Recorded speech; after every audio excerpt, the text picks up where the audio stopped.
Une chose aussi, j'en avais parlé à Pérez, en fait, dans une intervention qui est très importante aussi, c'est-à-dire que nous pensons en termes toujours de scission, fracture entre lettres et nombres, tandis que si vous voyez, ça c'est l'OCDE qui parle. Votre regard se pose sur les formes arbitraires qui couvrent cette page et vous voilà en contact avec un autre être humain qui est assis devant un ordinateur pour une froide après-midi de janvier à Paris. Le mot passe outre les limites imposées par le temps et l'espace. C'est d'une importance capitale car cela permet l'évolution culturelle cumulative. En lisant ces textes, vous n'êtes pas seulement en contact avec les pensées d'un individu lors d'une unique après-midi, indirectement vous accédez aussi à la sagesse de toute une culture, de toute une histoire qui sous-tend ces pensées.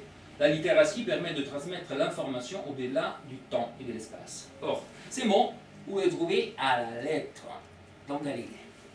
C'est la fin de la première journée du dialogue des grands systèmes. Et on ne parle pas, pour finir, on ne célèbre pas les livres. On célèbre l'alphabet. Lorsqu'il dit, pardon, ce n'est pas ici, c'est ici, d'un petit caractère. Mais au-delà de toutes ces stupéfiantes inventions, de quelle supériorité d'esprit témoigna celui qui trouva le moyen de communiquer ses pensées les plus cachées à n'importe qui d'autre, fut-il très éloigné dans l'espace et dans le temps. Parler à ceux qui se trouvent aux Indes, à ceux qui ne sont pas encore nés et ne le sauront que dans 1000 ou 10 000 ans, et avec quelle facilité, en assemblant diversement 20 petits caractères sur une feuille de papier. Donc le thème se pose partout de la même façon. Proust pense à son cerveau, Galilée pense aux lettres de l'alphabet. Et tous les deux sont sûrs, et ça c'est la première question posée, ils sont absolument sûrs qu'ils ont trouvé, avec le mot de Proust, attendez, voilà, avec le mot de Proust, les temps à l'état pur. Proust et Galilée sont sûrs et certains d'avoir trouvé les temps à l'état pur.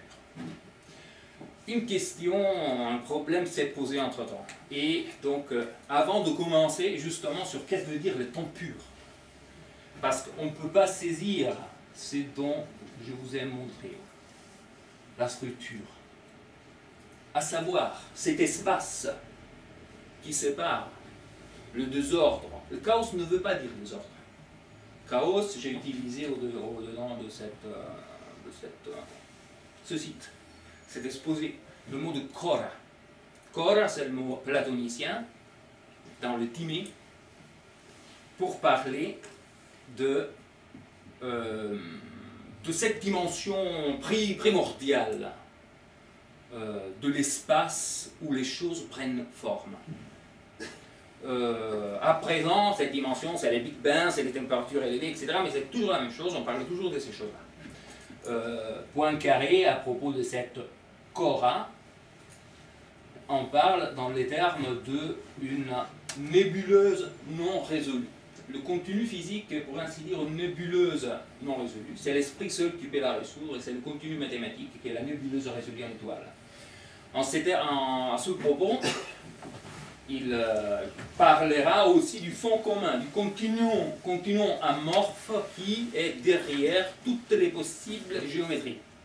Or, ce qui est très important est de voir le passage, c'est-à-dire de ce continuum amorphe peut donc sortir indifféremment l'un ou l'autre des espaces, de même que sur une feuille de papier blanc peut tracer indifféremment une droite ou un cercle, qui sont incommensurables.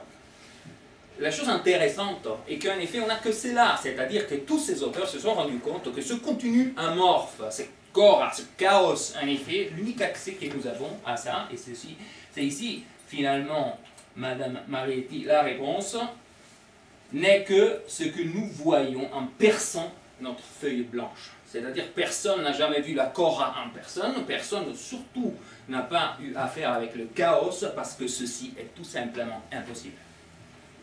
Impossible dans tous les sens possibles du mot impossible. On a formulé l'idée de l'impossible.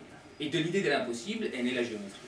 Je vous montrerai à ce propos, et ça sera très important, les deux définitions euclidiennes de, ça c'est Pinocchio, qui étudie à la fin, et Ce sont les deux définitions euclidiennes dans le 7e et dans le 10e livre des éléments de nombre premier entre eux et de segments commensurables.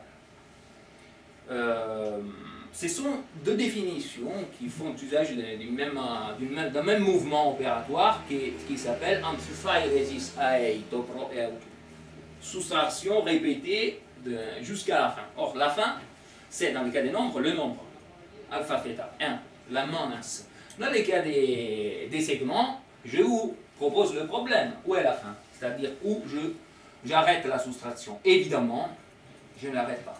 Donc, cette opération se fonde en fait sur ce qu'elle en fait se fonde, à savoir sur une démonstration par l'impossible que, en effet, dans certains cas, on ne peut pas trouver la mesure commune. La géométrie, soit euclidéenne, soit non euclidéenne, soit poincariste, à tous les niveaux, la géométrie naît. En se disant, la science naît depuis toujours en disant son identité sur une feuille blanche, avant tout, avec des traits des stylos. Lettres, graphèmes, nombres. Avant tout, premier. Deuxième, elle se dit en disant la différence entre le moment de l'ordre scientifique et le moment qui vient avant. Mais ce moment qui vient avant est un moment qui a une orientation.